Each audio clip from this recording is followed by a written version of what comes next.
Good evening, everyone, and welcome to episode 51 of SCOTONOMICS, where we keep bringing you some fantastic, internationally renowned guests. Tonight, we've got an absolutely brilliant interview with Nicholas Shaxton. The first thing I'd like to do is welcome my co-host, Kieran Van Sweden. Hi, Kieran. How are you doing? Yeah, I'm good. Yeah. How are you? I'm very well. A pretty momentous week. I can't believe it's only 7 days since we did our live session on the SNP's new independence paper. As they say, a week can be a long time in politics, but it's a completely different world looking again at that paper than when we looked at it on Monday night. What's your thoughts of the last week? Well, of course, we've had all this drama with Westminster and, who's going to sit in the chair and who's not going to sit in the chair and all that chair shuffling going on in the Conservative Party.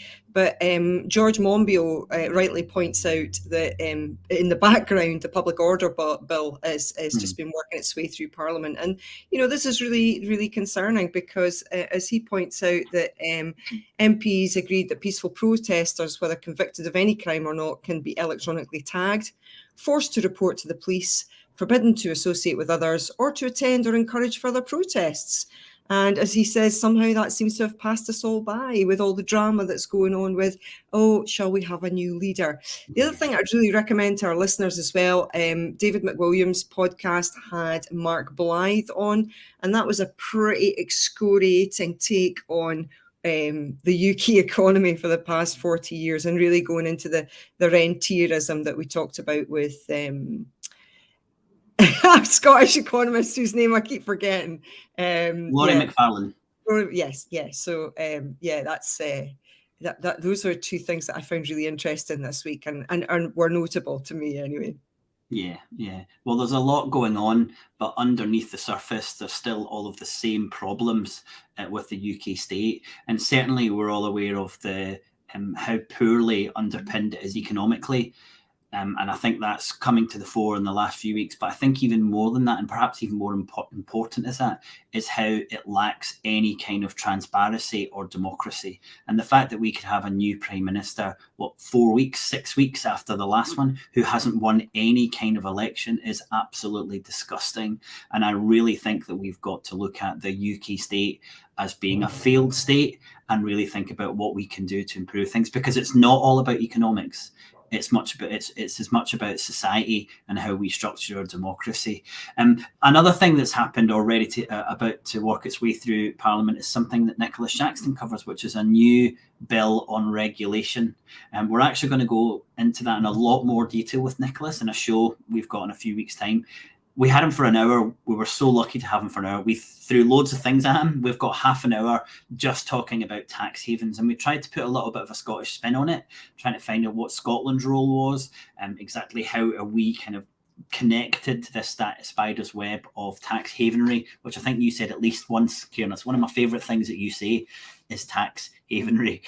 So we've really looked at that. It's a wonderful interview. We also had nearly 10 minutes talking about Ireland as a template for Scotland and what we've done. So to not throw too much at you at the moment, we've uploaded that onto our SCOTONOMICS YouTube channel. So you can go on there when you're finished or anytime and you can see his thoughts. Should Scotland follow the model that made, or did it make, Ireland so successful? So Nicholas Shaxton covers that on our YouTube channel, which is available now. Okay, with all of that, let's get into our interview with Nicholas Shaxton. Please do comment, throw in any questions in the chat, and I really hope you enjoy this. Kieran, are you ready? Ready? Let's go.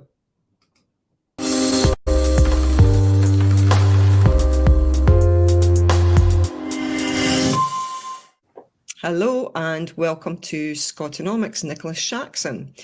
Hi, Nicholas. Yeah, it's great that you could join us. On any list of books that help explain the economy and the politics of the United Kingdom, I think there should always be a place for your book, Treasure Island.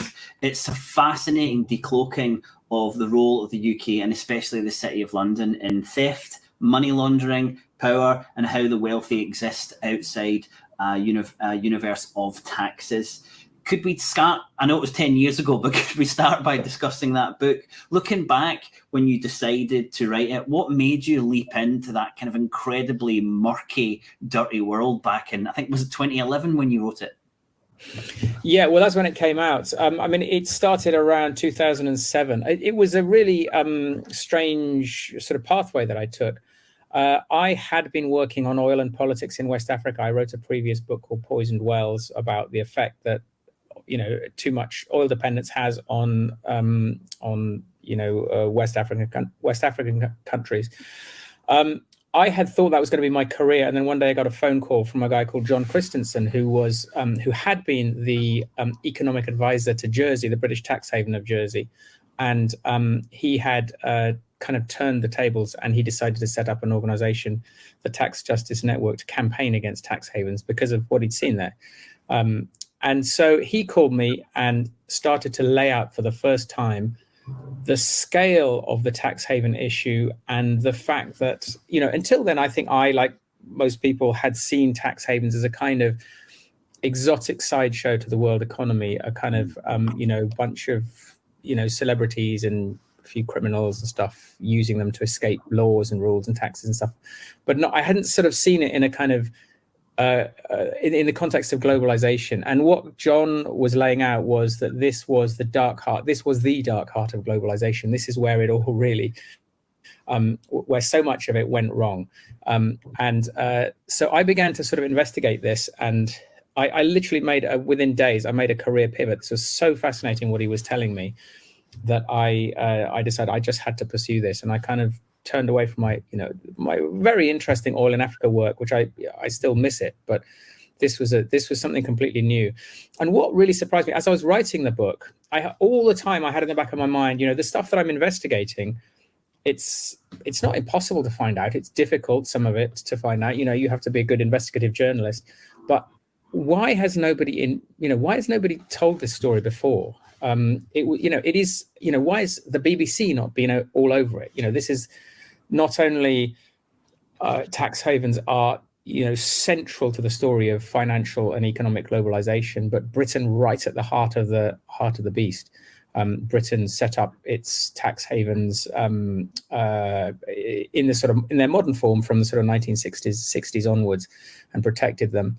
And Britain itself as a form of tax haven in certain ways. And nobody had touched it. And I was worried when the book came out that, like, what if I somehow got it all wrong and misunderstood everything? I think I usually get that worry when I publish anything.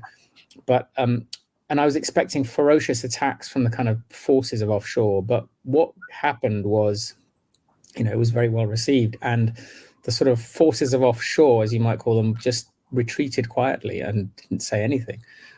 They just there was one guy in the Cayman Islands who was furious, and I don't think he read the book, but he was just like attacking me from the sidelines, calling me leftist idiot, but never with any specifics, just he's an idiot.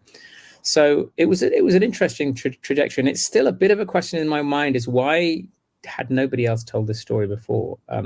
It's one of those kind of blind spots that we've had. And I guess I happen to be the person who John Christensen called and said, do you want to write a book? And at that time I had been, I just finished my Oil in Africa book, and it was good timing. Nicholas, can we get into some of the specifics of that? So can you explain the role of the City of London in the political and economic structure of the UK? And is it something that we really we shouldn't bother about, or should bother about? Yeah, okay. There's two things. When you say the City of London, there's kind of two things that we're talking about, which are separate but related. The first is just the UK financial services industry. It is shorthand for UK financial services. And a lot of, and I'm trying, fairly careful in the book to try and distinguish when I'm talking about one and when I'm talking the other.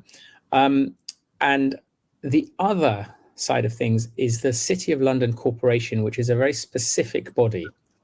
Which is it's a very peculiar historical creature that goes back to 1,000 years of history. It prides itself on being the oldest continuous democracy in the world. It goes back to before William the Conqueror.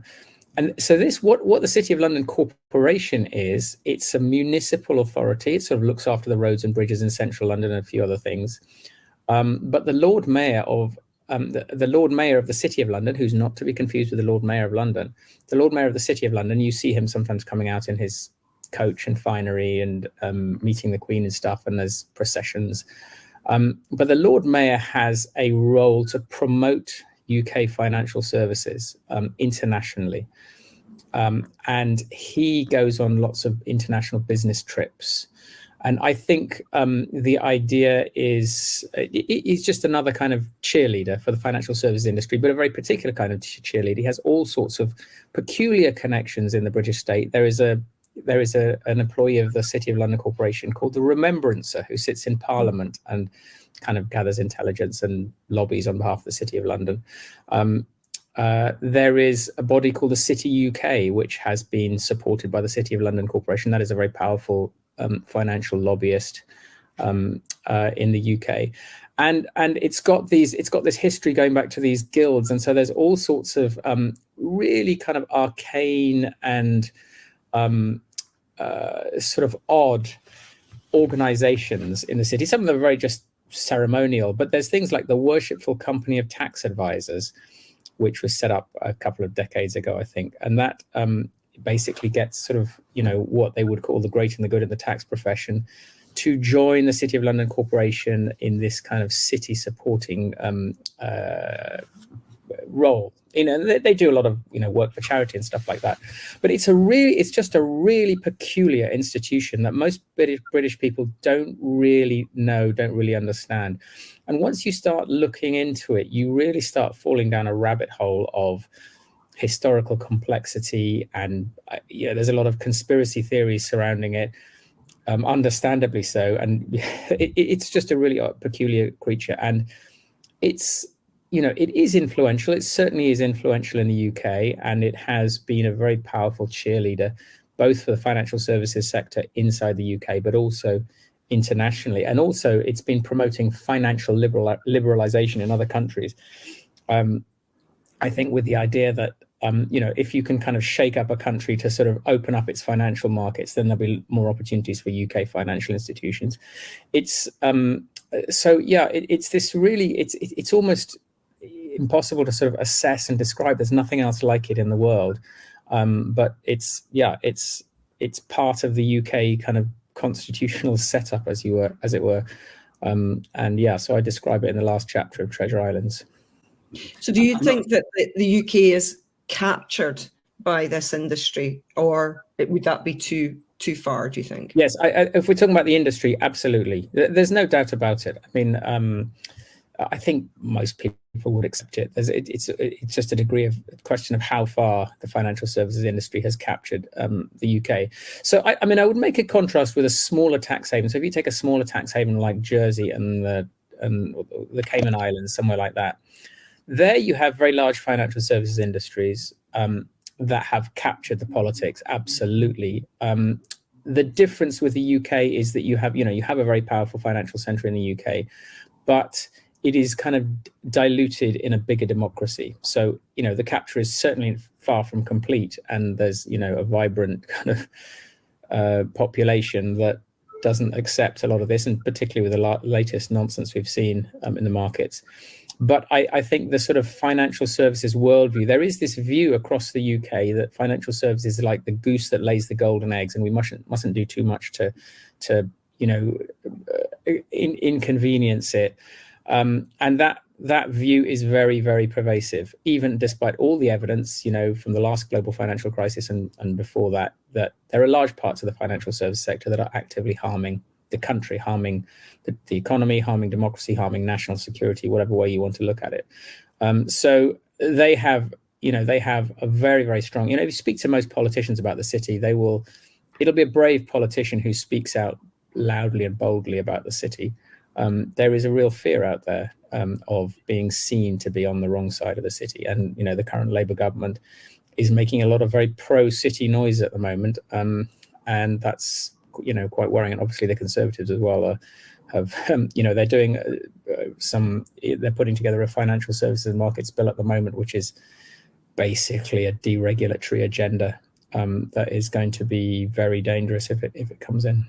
on the fact that you'd say it was a story that no one had really told and no one had heard, I'd actually worked in financial services for nearly 10 years, and I read this the year after I'd finished. And I didn't believe it after getting into it, because I couldn't believe that I'd spent almost a decade in financial services and had never been opened up to this world of tax havens. But you said in the book, you said effectively that Suez led to the rebirth of the empire, but this time through finance and the power of London. I mean, that's a huge statement to make about the power of these tax havens. Could you give us a little bit more detail about how that's materialized over, 50 years?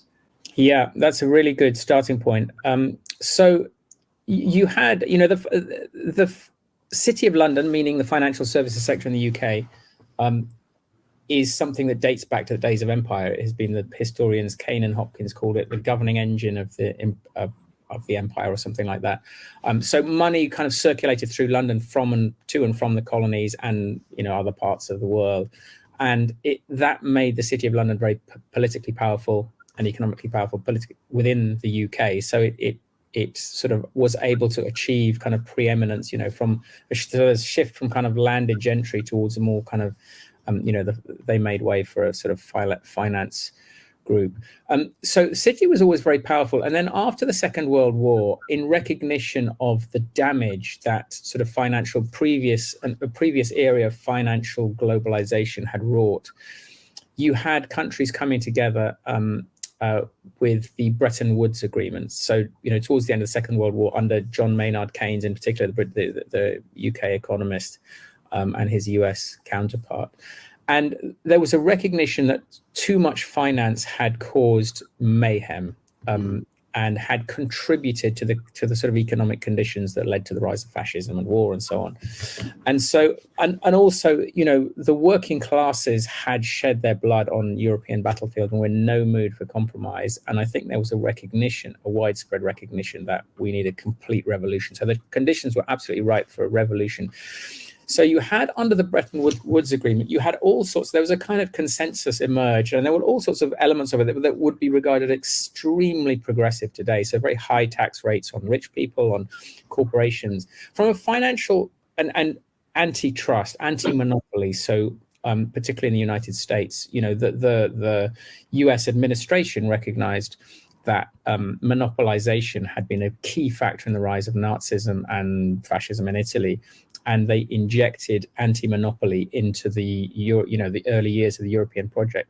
So back then but from a financial perspective, what you had was what's called financial repression. In other words, bankers, under the Bretton Woods Agreement, trade was allowed across borders, but they were very, very cautious about finance flowing across borders. You had to go to your central bank to get currency to do something. If you wanted to go on holiday to France, you'd have to ask for special permission and you'd get the money. If you're a business and you needed it for trade purposes, you'd have to sort of lay it out and you could get the money to do it. If you just wanted to speculate across borders, like I think, the French franc's going to fall and I want to, take a punt, that wasn't allowed, and they wouldn't let you do it under recognition of these sort of free flow of international capital can be very dangerous. So you had bankers in London were kind of furious about this, and for the first quarter century after the Second World War, you had this era of really strong financial repression. And it was also a period of extremely high economic growth. I mean, it's the period of highest, most sustained and most broad-based economic growth in world history before that period of very strong, very progressive policies. And then after that, you had a period of deregulation and falling tax rates and stuff. And you had since then, falling economic growth, rising inequality and more financial crises. But so in that era of the post-war era, the sort of 25 years or so after the Second World War, the bankers were looking for a way out, and they found it in a thing called the Eurodollar market. And what this was, and it emerged in 1956. That's the first time this sort of market was spotted, where some banks started doing some operations in the UK which were not allowed under the international Bretton Woods cooperative framework. But the Bank of England said, well, we'll just let them get on with it, and we won't consider this. It was offshore business. It was basically non-resident banks doing things in London that they weren't, particularly American banks, that they weren't allowed to do at home.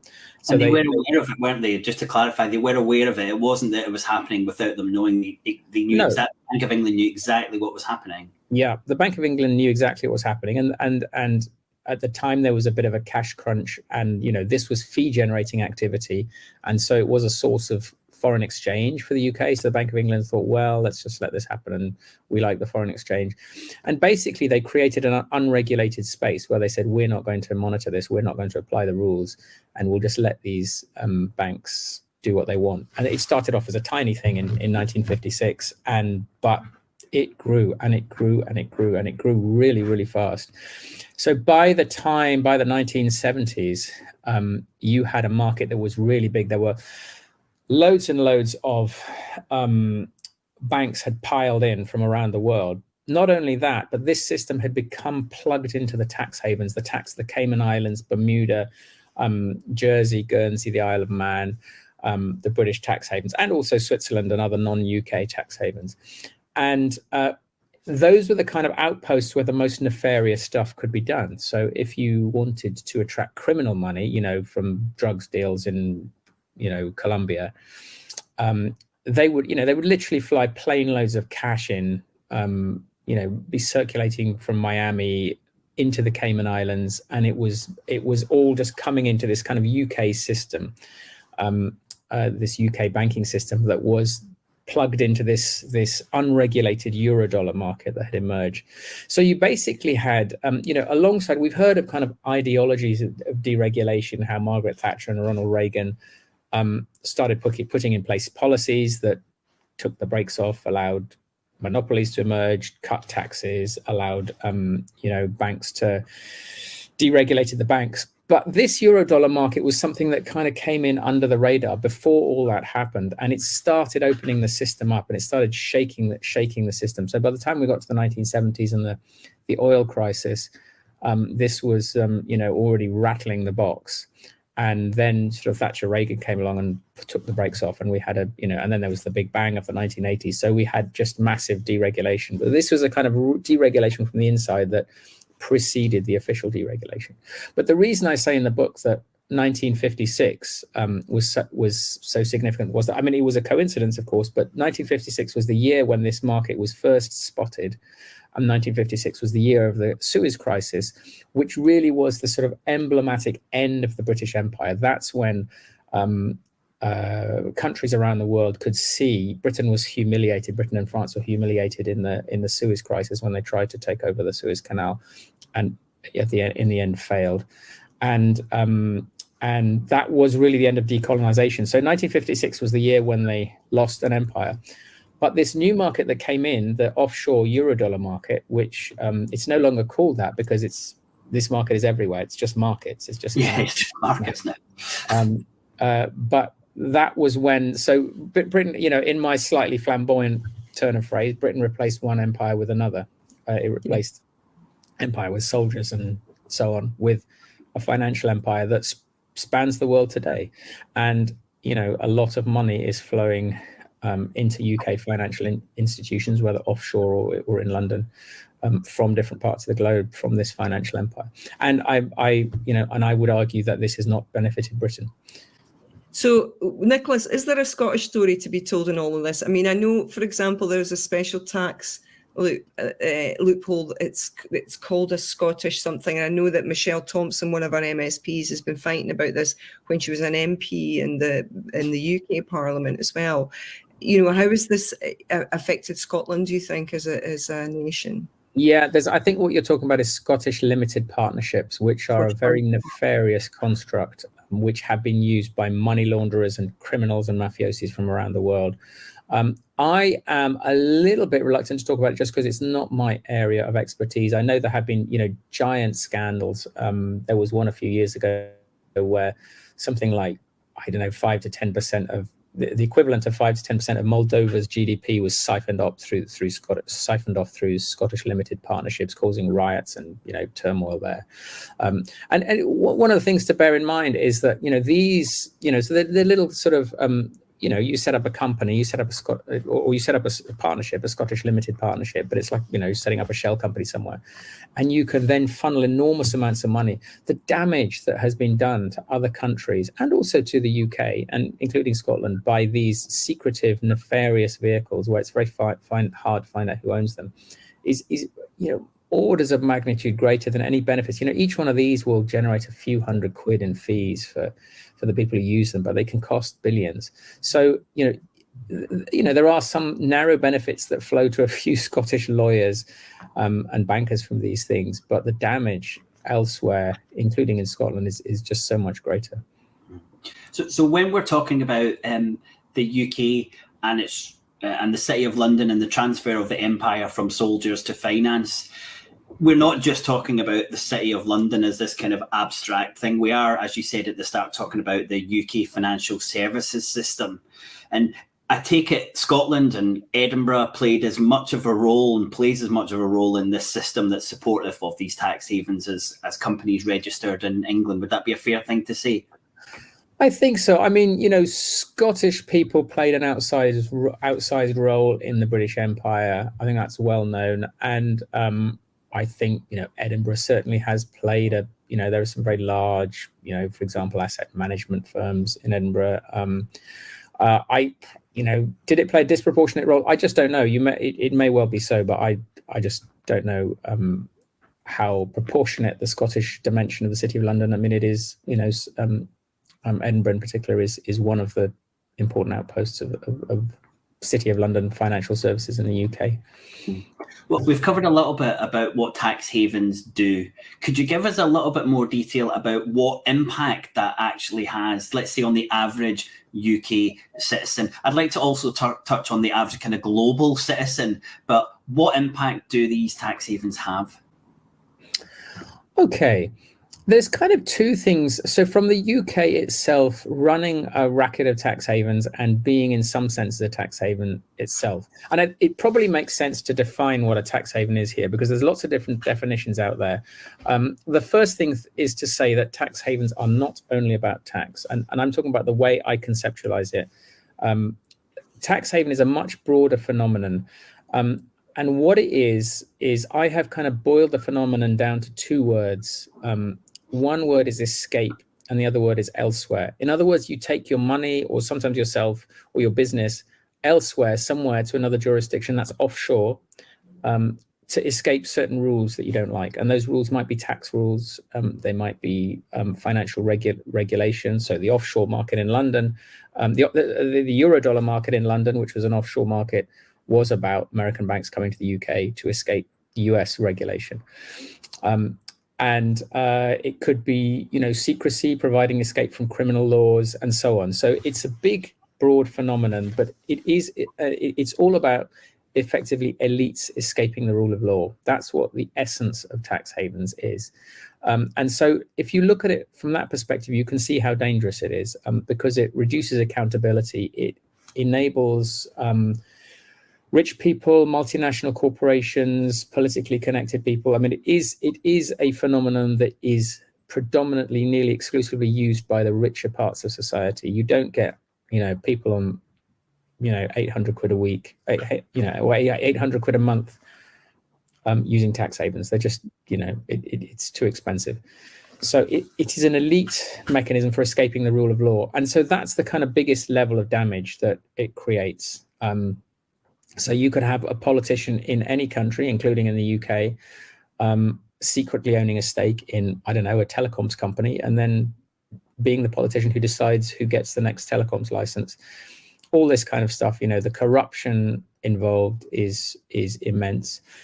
Also, just the fact that multinational corporations can use tax havens to create punch loopholes in the law. So it may seem, if the effective corporate tax rate is, 20%, for example, they can take activities to the Cayman Islands and they can use all sorts of tricks like transfer pricing to shift their profits into tax havens.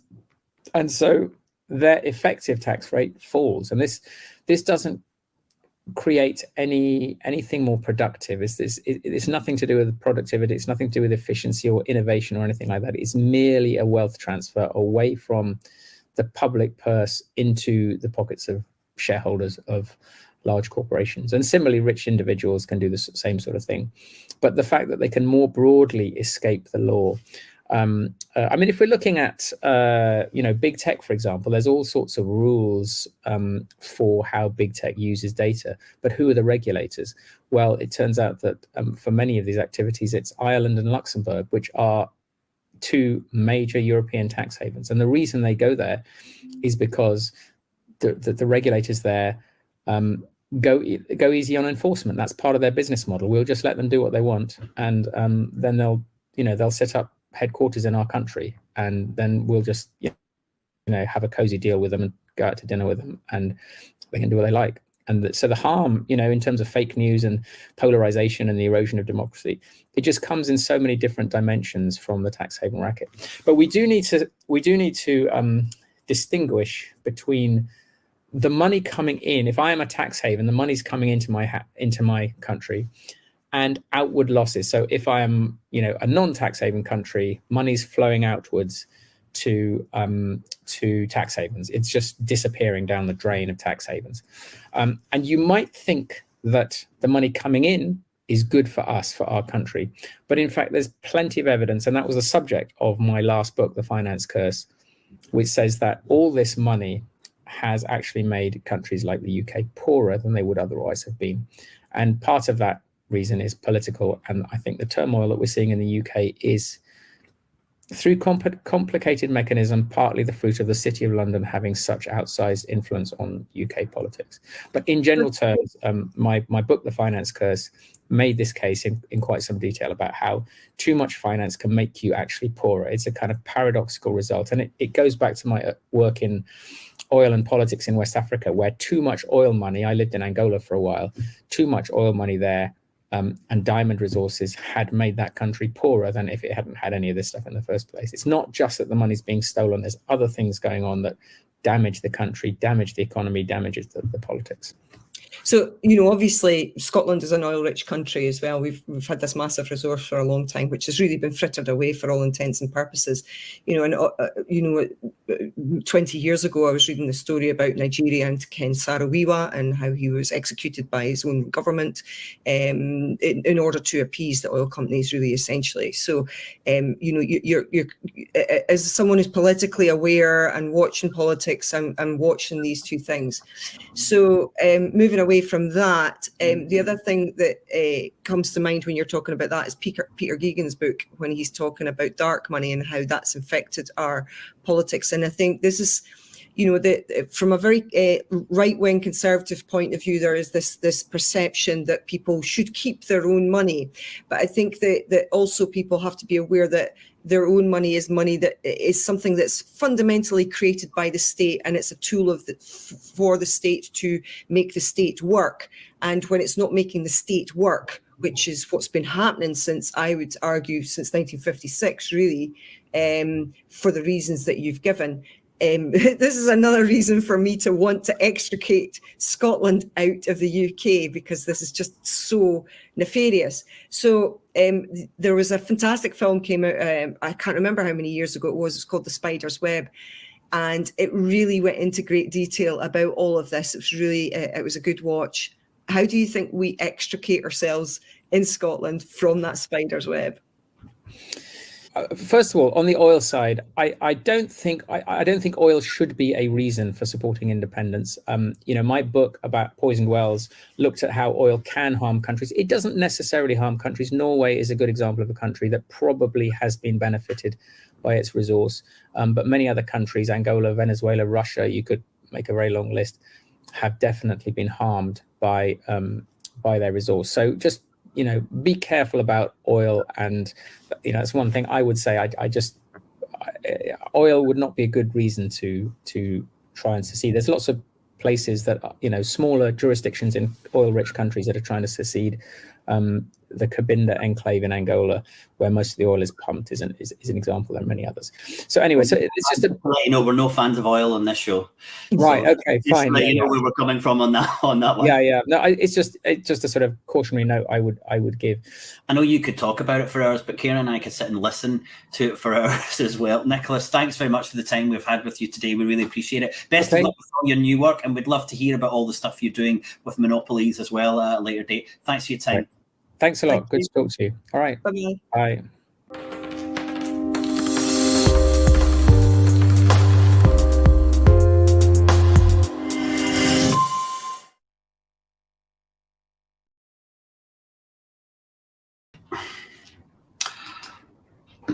Well, I hope you all enjoyed that. Some really good comments. I said we were really lucky to have that time with Nicholas, and as you could tell, I'm sure there's no one who really understands that spider's web of money laundering and fraud and tax. No, you say it, Kieran, and tax havenry. Tax havenry. Yeah, than Nicholas. So we were really lucky to have him. As I said at the start, we've got nearly 10 minutes of him talking about if Ireland was a tax haven and is it something Scotland should do as an independent nation. Absolutely fascinating chat. I encourage you to head over there at some point and watch that 10 minutes. And we've also got another interview later in the year, where he's looking at financial services regulation, which I think is probably the other area where he knows as much about things as he does in tax havens. So yeah, any thoughts, Kieran, watching that through again? Yeah, so I took quite a lot of notes of things that I thought I should mention to our audience as well. So we didn't actually introduce our guest. So he was part of the Tax Justice Network.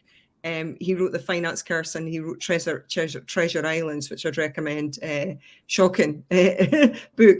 So, and the other person that you mentioned as well was John Christensen from the Tax Justice Network as well. So really important to have a look at the Tax Justice Network and see what they're up to as well. But then, of course, Richard Murphy used to be a part of that as well.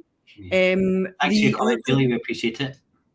The other thing I should point out as well is to you is that I have had an email back from the lady who works for Michelle Thompson. So hoping to get her to come on and talk about Scottish limited partnerships, because this is something that she's been campaigning for as well. And this is used by a lot of really dubious individuals and organisations. And our guest last week touched on it as well. So no, that's brilliant. Oh, that's good. I think that we would love to hear a little bit more of that from. Yeah, so I've literally just spotted that email last night, so I'll try and deal with that maybe tonight before I finish for the day.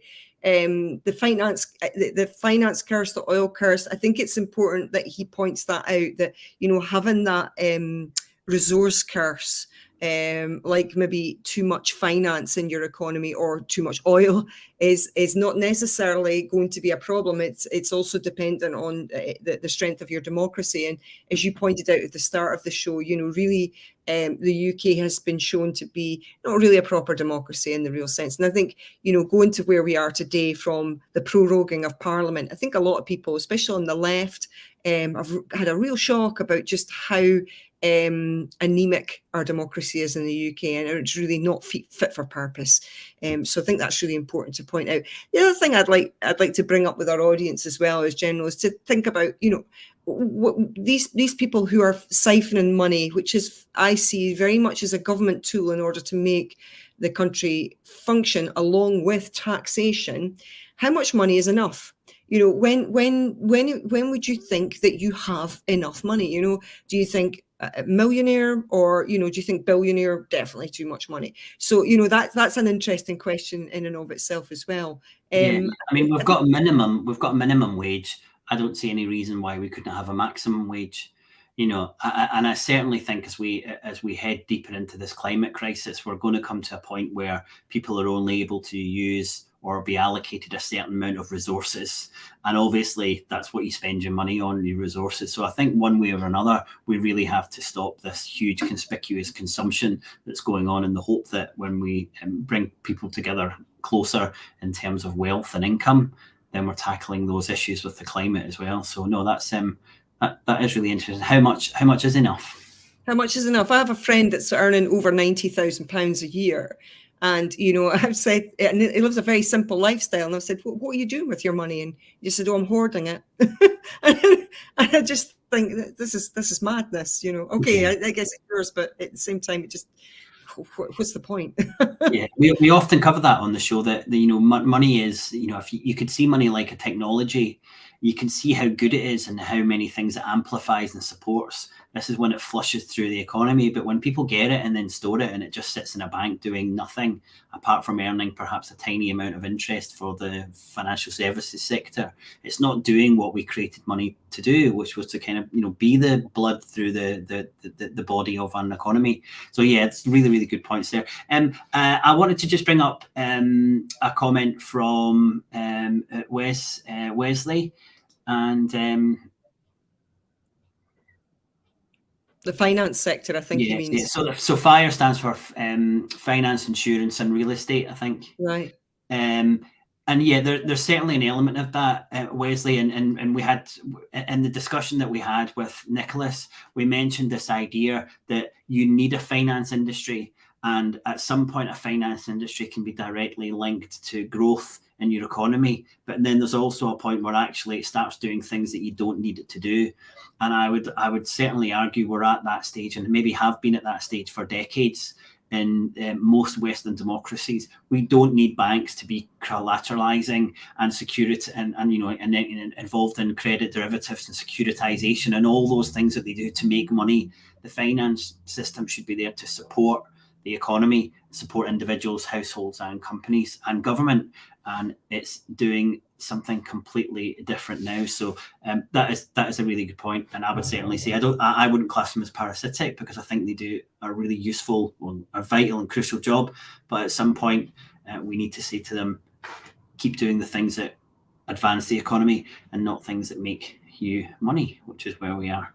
Any final thoughts, Karen, before we say good night? I just wanted to give a shout out to another podcast called The Trawl. And there's two women who do this podcast called The Trawl, and they gave me a little mention a couple of episodes. Well, that's only fair. That's only fair. You mentioned it back. So absolutely, yeah. I mean, it's a little bit like, you know, I quite often listen to podcasts when I'm doing things like cycling or walking or these things. And it's a little bit like having two female friends that are just as outraged about everything that's going on just now. There's just a lot of outrage and just disbelief. Yeah, so well, I'm sure that's reflecting the views of our audience and everyone else. Well, next week we have a really interesting conversation around pensions. So that's something that I really encourage you to come on and talk about, because it's certainly one of those things when people are talking to you about independence or about the Scottish economy, people always want to know how we'll pay for it, where does the money come from, what's the good of pensions, who needs them, what are the issues with pensions. So we'll cover as much as we can for that next week. And then the following week, I'll just be back from SCOTONOMICS, which is an economic festival in Ireland and County Kilkenny. I'm going to try and interview as many global leading economists as possible, and hopefully have some kind of show that I'll probably be putting together on as I travel back for Monday. So that's 2 weeks' time. Until next week, when we talk about pensions, bye for now. But please do check out the conversation we had with Nicholas on our YouTube channel. Thanks so much. Bye for now. Bye-bye.